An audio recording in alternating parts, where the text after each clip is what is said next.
हाँ। ए रहा नहीं जाता, तड़प ही ऐसी है ना। Hi friends, good afternoon. आउ गोटे कैंटीन फूड ब्लॉग को आपण मानक स्वागत। लंच टाइम हो जाए आम समस्त पलि आसू पिला देखते बस दौड़ादौड़ी कर पाग कर सब कौन आइटम है मुझे देखी चुना भात यहाँ मुग आउ मसूर पड़ी रसुण छुंक होगी डालीटा है चाखी दे।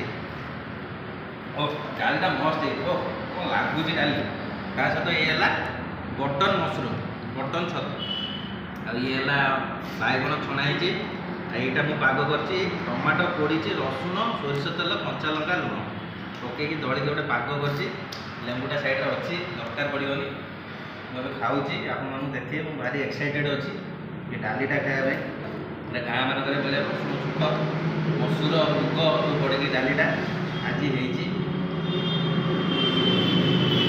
डालीटा रबी खाली भात खाईदेवी जोटा किसी दरकार नहीं खाईदेवा ये भी भल मशरूम बैगणटा बढ़िया पागटा टे मुझे चाखा पाग टे मस्त है आज खायाटा उड़ी पिला खाईदे थाली देखो पूरा थाली खाली कर रोम रोम भाइयों, सिस्टम पार देंगे। रहुची जय जगन्नाथ भाई।